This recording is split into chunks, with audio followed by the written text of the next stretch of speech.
আসসালামু আলাইকুম। আশা করি সকলে ভালো আছেন। আজ চ্যাম্পিয়ন্স ট্রফিতে বাংলাদেশের প্রথম ম্যাচ আমাদের চিরপ্রতিদ্বন্দ্বী সে ভারতের সঙ্গে। আশা করি ভারতের সঙ্গে বাংলাদেশ দল খুবই ভালো করবে, কারণ ভারতের ফাস্ট বোলার বুমরা নেই, এটা আমাদের জন্য প্লাস পয়েন্ট। আমাদের যদি টপ অর্ডার এবং বোলাররা যদি ভালো করে, ইনশাল্লাহ বাংলাদেশ এই ম্যাচ জয় হবে। আজকের এই চ্যাম্পিয়ন্স ট্রফি আমরা যার কারণে আসতে পেরেছি, সেই আমাদের বিশ্ব ক্রিকেটের নাম্বার 1 অলরাউন্ডার সাকিব আল হাসান। আমরা তাকে অবশ্যই মিস করব। একটা অপরাজনৈতিক কারণে সে আসলে দলে নাই, এটা আমাদের জন্য খুবই লজ্জার যে একজন ক্রিকেটারের সাথে রাজনীতি করা এটা মোটেই আমাদের কাম্য ছিল না। যাই হোক, এটা বাংলাদেশ, এখানে সব কিছুই সম্ভব।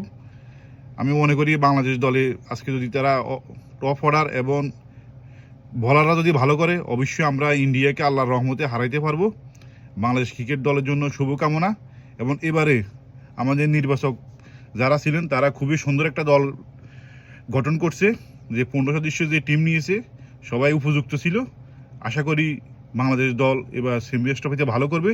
আর ভালো করার জন্য আমাদের এই প্রথম ম্যাচ যেটা, যে ইন্ডিয়ার সাথে, আমাদের চিরপ্রতিদ্বন্দ্বী ইন্ডিয়া, এদের সাথে আমরা অবশ্যই যদি জয় হতে পারি ইনশাল্লাহ, তাহলে এবার টুর্নামেন্টে বাংলাদেশ ভালো কিছু নিয়ে ঘরে আসবে ইনশাল্লাহ।